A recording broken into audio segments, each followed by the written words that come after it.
So today we want to talk to you about looking back on having over a decade worth of experience in world schooling.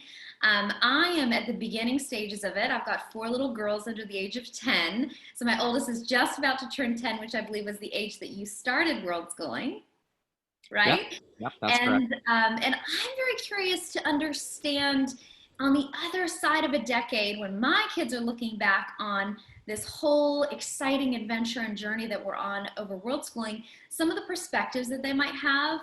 I'm interested in hearing what you've learned along the way and some of the practical stuff of just what the lifestyle has been like for you, as well as your personal perspectives and how it has developed into your own relationship with the word education and what that means in your life.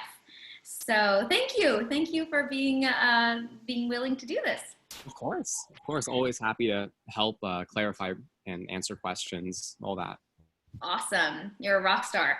Well, please tell us about how old you were when you started world schooling and what that initial moment was where you and your mom decided that this was going to be your new life. Yeah, so I was 10 years old when we started traveling. And at that time, we didn't call it world schooling. That was something that came later. But we've always said that this whole life path through world schooling, all of the various decisions that were made, we fell into this by accident. This was really not intentional. If you told us, 11, 12 years ago that this is what we'd be doing, we would not have believed you. So basically, we started this whole lifestyle as a result of a number of converging circumstances. One being the economic crisis in 2008, another being our at-home life being strained by the way we were living back in Los Angeles, and a number of other things. And all of these things coming together was what eventually became the catalyst for us to leave. I was going to school. I was following a relatively conventional path. I was in a public school. My mom was a single parent workaholic, and she worked for upwards of 80 hours a week most Oh, times. And I never really got to spend any time with her. And that was always a very sore point in our relationship. And after the economic downturn, she owned her own business, and it was very clear that that wasn't coming back. So it was just merely a decision. And she looked at me and she said, let's give it all up. Let's go have an adventure. Let's go share this time and share the world together. And to a 10-year-old boy, that sounds like a dream come true, right? yeah, You definitely to get to was. ditch school and just go travel the world. Yes, Yeah. please. So obviously I agreed. And the original idea was that we would only be gone for about a year. We were going to travel from California through Latin America down to the tip of Argentina.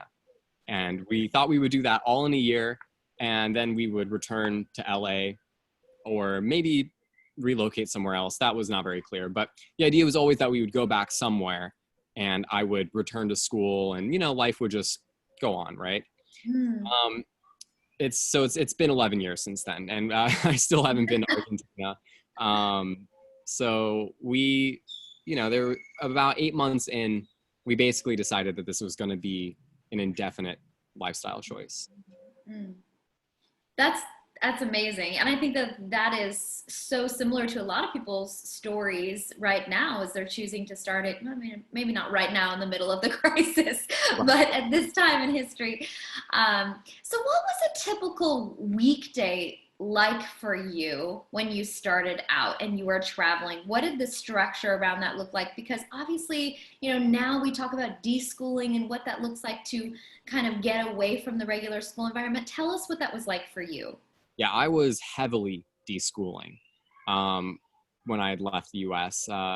Really, I was deschooling for a period of 2 to maybe 3 years. That's how long it took for me to kind of get over a lot of the old habits and behaviors that I had learned within the school system.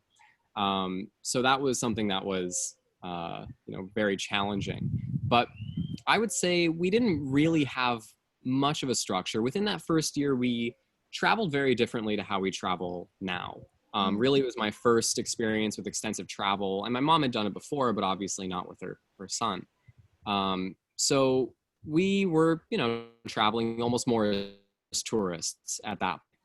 So we didn't really have a whole lot of structure, especially because the idea was that we would be going back for a year after the 1 year was over. Right. So it was just the idea. There wasn't much thought put into it. It was like, my son through this trip will learn way more than he ever could in 5th grade, and I don't have to worry about anything past that because he's going back to school at some point. Now, it really started to change once we decided that we weren't going back.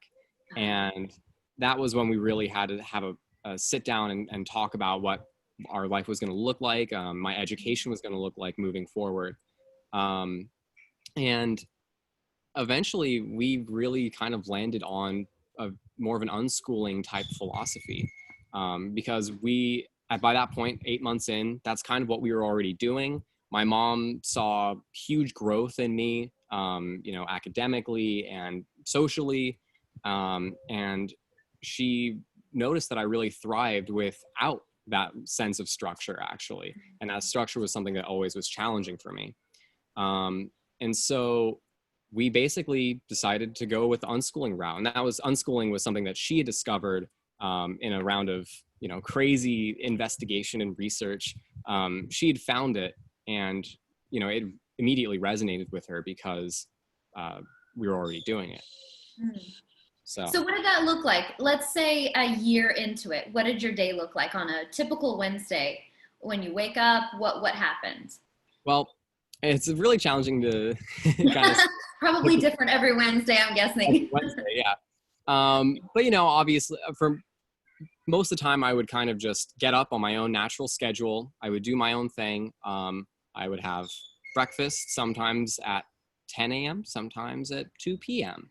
I would pursue whatever interests I had at that time online. We went out a lot. We'd go into town, we'd go exploring, we'd go visit ruins, go to museums, go to events, all kinds of stuff like that. So, I mean, it's really difficult for me to say, like, at 10, this is what I did, and then I did this until 2 p.m. That's never really been a part of my experience. So I guess the short answer to that question is I don't really think we had it. Okay? Well, fair enough. I think that's a good answer. Yeah. And so how did your mom start to draw out learning as you started to uncover some of your passions and interests? And how does she help put a feast of opportunity at your feet to explore? So there were a couple of philosophical shifts that occurred. One of which was we really did take on this unschooling philosophy to heart, and we really rolled with it. It worked for us. So she picked up a number of techniques that are used, within the realm of unschooling. One of those being the concept of strewing, where I was never forced to pursue any specific one, subject or topic or any of that. But instead, what she would do is she would pay attention to my interests, and she would see when I lit up talking about something. And then she would leave things that pertain to that in my path, or things that she thought I'd be interested in my path, to be discovered by me. And what this had the effect of doing was I would discover these things that she had placed there for me to discover. And As in books, or like what kinds of things are you? Or resources, Okay. or maybe she'd drop a line in conversation and try and kind of bait me in with that. So when I was picking things up through this method, it had the effect of me discovering it, and then also almost having a pride in having discovered it and taking ownership over it. Yes. And that led me to really investigate it even deeper, to research. And all she had done was leave a hint in my path that pointed me in that direction. So that's a really great tool that she used. She also, even before we had left the US, she was never that much of an authoritarian parent. She was always interested in peaceful parenting and attachment parenting and all that kind of stuff. So that wasn't too much of a shift. But another thing she did was she never told me really to do anything. What she would do is she would model, and that was something that she was very intentional about. She would model the behavior that she wanted to see in me by doing it herself, knowing that she was the person I was looking to for guidance, and that I would probably just mimic her and pick up, her behaviors. And, it did work. She basically would model the things that she wanted to see in me, and that's how I developed them. That's amazing. And so we use this term self-directed learner so often in the Worldschooling community, which I think is something that, you guys have heralded a lot. Can you tell me what that has meant for you in your life? What does it mean to be a self-directed learner? Well, it's being a self-directed learner is basically just taking ownership over your own experience.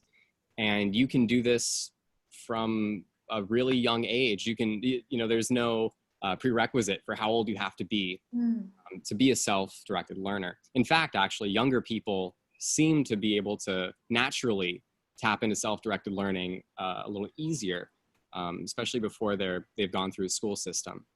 But I think, like I said, it's just taking ownership over your experience, over your decisions.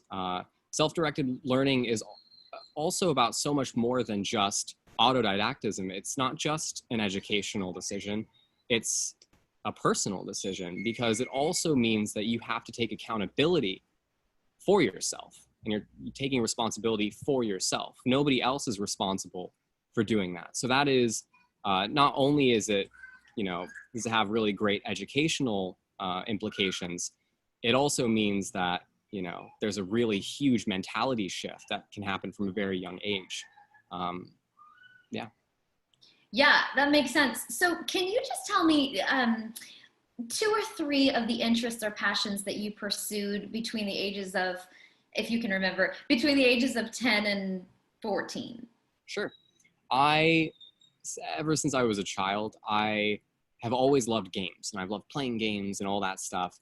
And since we left the States, even up to now, game design has actually been an interest for me for a very long time. So I was always designing board games and a card game, or, larger projects here, and always working on something. And, even if it didn't become something, it was always an exercise in logic and consequence and, engines, how things work. So that was something that always really And helped. design, obviously. Also, math. It was something that was applied. It was an excuse to actually have, or not an excuse, but it was a reason to actually use it. And it made sense. It wasn't just some arbitrary or abstract practice. It was something that was there and it made sense. So that was one of the things. Another thing I'd always really liked was I was always really interested in botany and permaculture and all that kind of stuff. So over the years, over our travels in many different places, we visited, homesteads, and we visited, little permaculture places. So that kind of stuff was always really interesting to me. I was always learning about that. And another thing, there's so many things, but another main thing that comes to mind is history and mythology. And that's something that I love ancient history. So I think that was probably something that was inspired. Actually, that's another thing from modeling, because my mom actually discovered a passion herself for pre-Columbian history when we were traveling through Latin America. And, at that time when I was younger, I might not have been, specifically interested in all the Mayan ruins or the Incan ruins and all that. But I went with her to a lot of the sites, and I almost, through adjacency, I learned about all of these different topics and these different things. And then that eventually translated into a discovery of ancient Mediterranean history, and that lit me up, and I love it. I'm very knowledgeable about, ancient Roman history, Greek history, pre-Greek history, all that kind of stuff. So I love that and the associated mythologies that go with that. So that's a really big interest of mine. Fascinating. That's so cool to hear. And how the travels actually gave rise to a continued interest, or possibly even a dissolution of some of your interests, where you pursued it to a certain point and decided, actually, that's not something you want to pursue Definitely. further. And that was achieved through exposure and context, because it wasn't just that I picked something up in a book. And there's nothing wrong with book learning, but it's not like I was exposed to these topics through flipping pages. Yeah. And then, I don't really know what it's about, or I'm not sure if I am interested in it or not. But being exposed to all these different things in kind of a firsthand context really made it very clear what I liked, what I didn't like. And through that, I was also exposed to so many different things that I probably wouldn't have been exposed to in any other way. So with unschooling, for people who don't know, the idea is to, your mom mentioned last week, to pretend or live as if school doesn't exist. Sure. So that would mean that there's no subjects. There's no math, science, history, none of that, right? So when you talk about an interest, you're not talking about a typical traditional subject matter. It's more along the lines of what you said, designing games or botany, which isn't necessarily science or history. Is that right? Right. Yeah. Sometimes the philosophy is we don't break learning down to subjects. So sometimes the learning is project led. Sometimes it's just you follow one thing and that might lead you to another, and that might lead you to another. So I might be reading about ancient history, and that leads me down a rabbit hole into mythology, and then that takes me into theology, and then that takes me into philosophy or human psychology, like all of these different things. So by not limiting myself and saying or assigning these arbitrary limits or arbitrary borders around subjects, I'm able to explore one, and that might take me somewhere else. Right.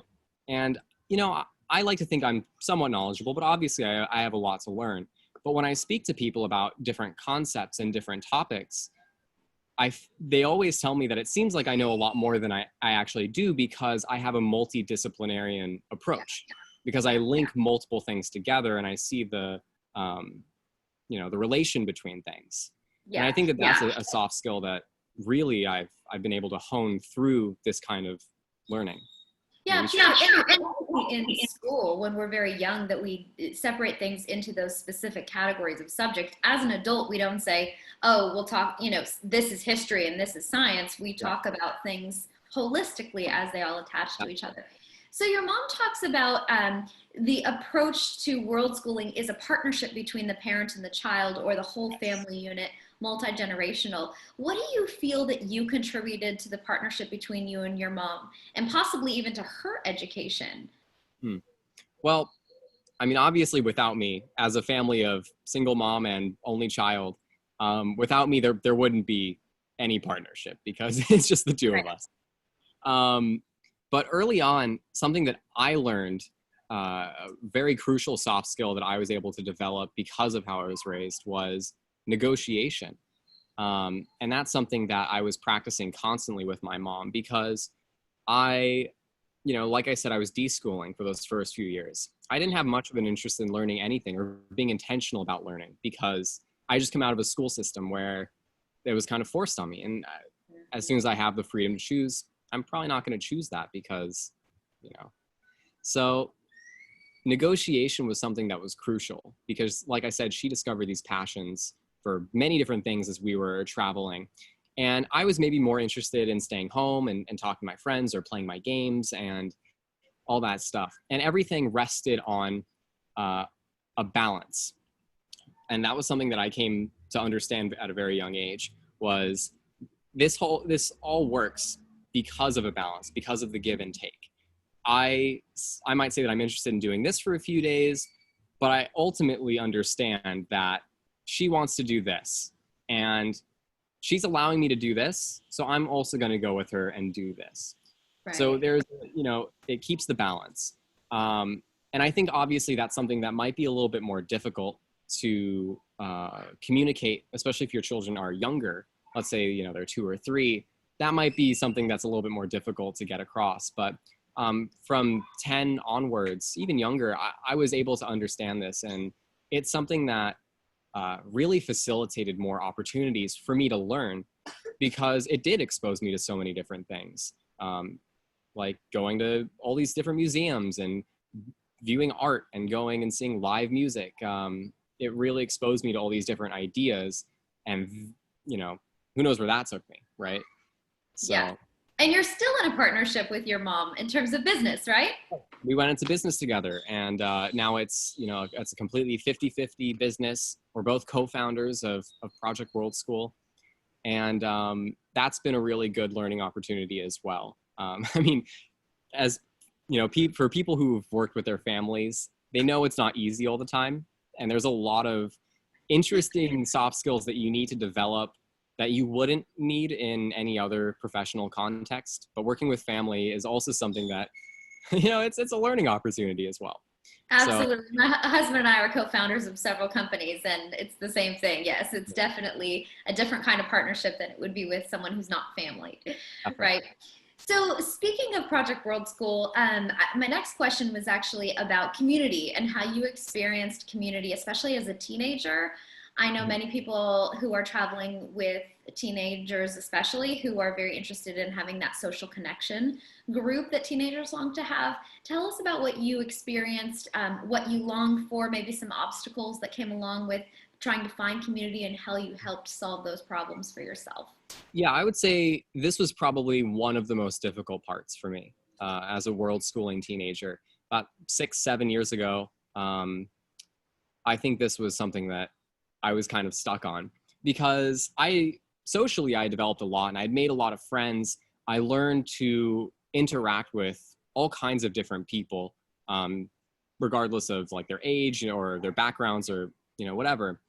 But I quickly came to realize that even though I was making friends, whether they were locals in the countries I was in or other travelers, neither party really fully understood where I was viewing things from. Because having traveled for a lot of the formative years of my life, it really did shift my perspective. And I think not having a consistent group of people that kind of understood my approach, that was the most difficult part. So, I fell into a depression. It was really difficult for me. And my mom and I, we tried to work our way through it, and we had many discussions about it. And we talked about the possibilities and what we could possibly do, like our options. And, we talked about maybe returning to the US and stopping our travels. And I didn't really want to do that either, because I You loved it. I love traveling, but I also had this understanding that I knew that if I were to go back to the States, I also wouldn't find my community there. That's Right. when we really had the realization that our community of travelers and of traveling families, of world schoolers, they didn't exist in one dedicated geographical location. Right. We were all over the place. And back then, the community was much smaller, or at least it wasn't as centralized. Like, people hadn't come together and formed the community. People were out there, but it wasn't as organized. And so it We was needed really, you, you two, to organize us all. well, yeah, it was pretty difficult. And so we decided that we were going to take on the challenge of creating the community ourselves, because as we saw it, it didn't exist anywhere. It was something that we had to make. So that's really the foundation for Project World School. And we started Project World School first by focusing on our teen retreats and our immersive teen learning communities, because it was as much we were trying to fill a need within the community, but we were also trying to fill a need within our own family. As all the best businesses do. Exactly. So that's how we started Project World School. And after working exclusively with teens for a number of years, we started to work on summits for the families, because we realized the whole family, and younger children all the way up to the parents, also needed this kind of connection. So that's where the Project World School Family Summits came in. We've also been hosting online communities. Really, that's more of my mom's domain.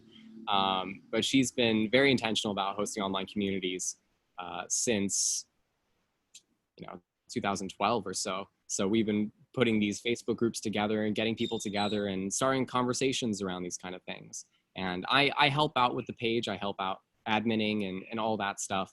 But really, she has all the vision when it comes to this kind of stuff. Interesting.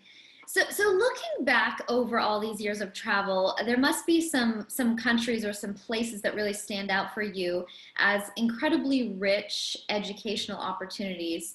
If you were to name maybe three of them that you feel like were just like this gold mine of learning opportunity from an educational perspective, which would those be? Immediately, the first is Greece for me, just because we went to Greece by my decision because it was like top of my list, and we went there, and I just blew up. Like everywhere I looked, there was something to be, explored. There was some inquiry here or there, and that was crazy. We were there for, I think about a month or two the first time we visited, and we came back with a teen retreat there eventually. Um, but that was amazing, and I loved learning about all the mythology and really seeing the sites where these things took place and seeing all the history. And oh man, I love it. I'm learning Greek. I've been learning Greek now for a little while. Very difficult language, but I've been picking it up. Aside from Greece, I'm thinking, I think Japan also for similar reasons. It was very interesting. It has that old history, that old persisting tradition. That kind of stuff is fascinating. And really, I mean, I would say I struggle to come up with a third because every country has its thing that you pick up. It has this thing that sticks to every person, and that thing could be different from person to person, but everybody takes something away from where they go. And I have so many experiences of that from the around 40 countries that I've been to in the last 10 years. I've learned something from everywhere. And really, I think probably like ranging from geopolitics to economics to history to language learning to culture to psychology, like all of these things, I think are things that you can better learn through travel. At least they're naturally, exalted through travel, I guess I could say. Right. And you picked up Spanish through traveling? Is that I right? did, yeah. For the first 8 years of our travels, about 8 years of our travels, we traveled through Latin America. And I learned Spanish. I never studied it, so I learned it through complete immersion. I never really took classes. And that's why, maybe my grammar still isn't totally perfect, but I speak with a changing accent. So I can speak with an accent that matches the place where I currently am, which I think is probably a little bit more important than getting every tense correct. But I agree. Totally. So you never went back and took additional classes in Spanish no, to no, support that. You didn't feel like you needed to. no. I function perfectly fine in Latin American countries and in Spain. I can get by perfectly. So inspiring. I love it. So, how has world schooling changed your perspective about education in general? When you were before 10 years old, you probably didn't have a perspective of education. It was just school because that's what everybody did. But when you experience a different lifestyle and the richness of education through travel and all that that entails, growing up into being a young man and moving toward high school and college, you had to kind of form your own relationship with education and what higher education may or may not look like for you, and whether self-directed learning was always going to be your style, or if you ever wanted to go back and sit in a classroom ever again. Can you just tell me what your perspective has been like throughout the years? I'm sure it's changed in different forms, but Definitely. I think my perspective before we had left was a passive one. It was this idea that education was something that was given to me, and it was something that somebody else controlled. Education, I also conflated learning with education, which I later on realized was just not right for me. It didn't have to be something that learning didn't have to be confined within the confines of education. yeah. So eventually, and obviously it was a very subtle process, as I started realizing that things didn't have to be that way, I started taking, like I said, more ownership over my learning. I started finding more agency within myself. And as that progressed, I just found myself delving into topics that I loved. I found myself learning a ton and just accumulating all this knowledge and acquiring all these skills. And then by the time that the conversation started for me to go to college, right? Because I hit a certain age. It's so funny. I hit some arbitrary age, and everybody, the first question is, oh, well, that's great, but what are you going to do for college now? And I considered it. I thought about it a lot. And I came to the realization that it wasn't necessary for me. Mm-hmm. By the time that I really was having this conversation, maybe I was 15 or 16. I already was a co-founder of a business. I already had been traveling and making decisions about myself. I'd been experiencing autonomy. I was already researching and familiar with the information and materials that I would be studying if I were to go to college or university or pursue a higher education. The only thing that really separated me from somebody who had attended a university or a college, at least in the educational way, was a degree. It was a receipt that I had done it. And because I had done all of these things on my own, it obviously isn't recognized by anyone else. And that's when I realized that, it actually doesn't matter what other people, recognize or what other institutions recognize. Because at this point, I had already been a freelancer. I was already a business owner. I was making my own path. I realized the only thing that mattered to me was my own perspective and how I was considering my learning and how I was valuing my education. Yeah, that's fascinating. So you work with all these teenagers who are world schooling in some way, shape, or form. Do you feel like they feel similarly to how you did and how you do now? Or do you find that there's a wide range of perspectives about college? Well, I think there's definitely a wide range. Also because, like I said, I'm much more interested in, cultural exploration. I really love history. I love mythology, philosophy. I'm not going to go to college and get into one of those fields just to get a degree. Right. Because those aren't degrees that are really going to, open up a career path for me. Philosophy, great mythology. It's a great moneymaker. No, right. That's realistic. But, that being said, I'm not against the idea of higher education. I actually think higher education, college, pursuing that path is a beautiful thing because it's a choice. It's something that you can decide for yourself. And if you think that your path requires that, then by all means, go ahead.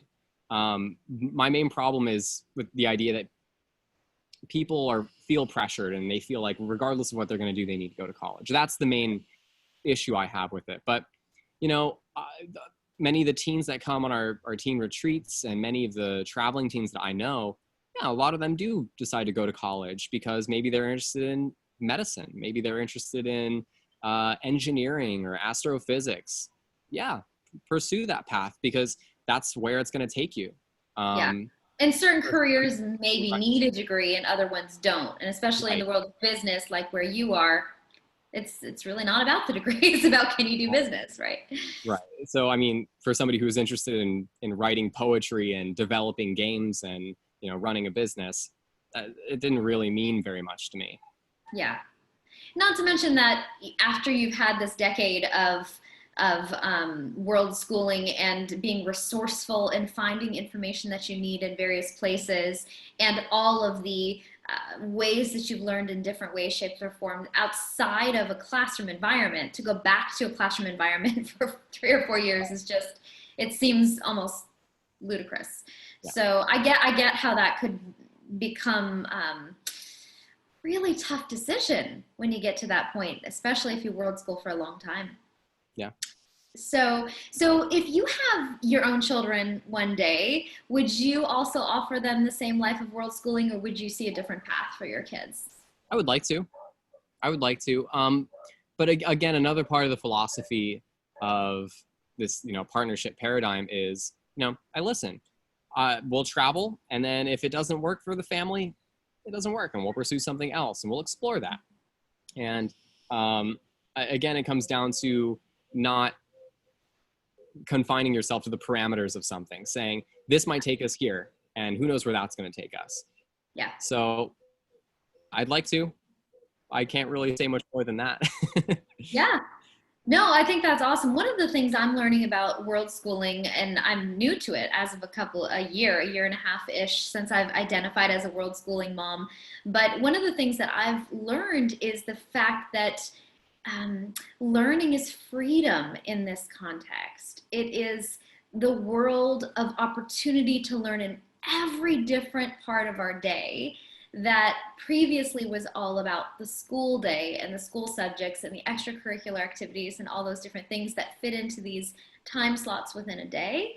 And when I look at you, having come out of 10 years of it, I'm like, that's what I want for my kids. So, kudos to your mom because I think we all feel that way. It's like we want to develop kids, we want to grow kids who are self-confident, well-spoken, who have a wide grasp of a lot of subject matter, who know how to navigate cultural, linguistic, all kinds of challenges, who think critically about the world, who understand a variety of things that isn't just coming from a piece of paper, a high school certificate or college diploma, and all those things. So thank you for inspiring us, all of us who are at the beginning of the journey. Well, So taking all that into consideration, what do you think is the most important impact or the biggest impact that world schooling has had on your life? I mean, there are many, but if you were to name one thing and say that the biggest impact is this, what do you think that would be? I wouldn't say it's the specific information or experiences, because anything can be learned. You can pick up anything at any point, because learning doesn't stop at some arbitrary age. You learn your whole life.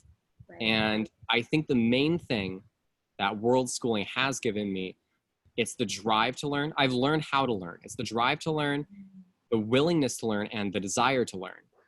And having come out of that, even 10 years later, if I learned nothing, but I came out with this great impulse and drive to learn, and this desire and the skill to learn, that would be a success still, because Great. like I said, you can learn anything. You just have to have the want. Yeah. Yeah. Brilliant answer. Absolutely love it. Should be quoted for sure. What do you think is your hope for the world schooling community? Last question, by the way, coming to a close. What do you think is your hope for the world schooling community that you're busy creating, the two of you together, through all your different projects and all the different things that you're doing? What do you hope will happen over the next few years within the world schooling community?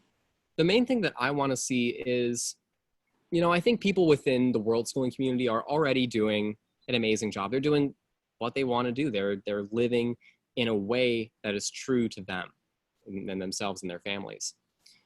But I think the main thing that I want for the community is just to grow. I want there to be less social stigma and less judgment being placed on families who decide to take a path that is closer to world schooling or unschooling or any, alternative educational path. Because the sad truth of it is there's so much stigma around it. There's so much shame and cultural taboo. And I want the group just to grow.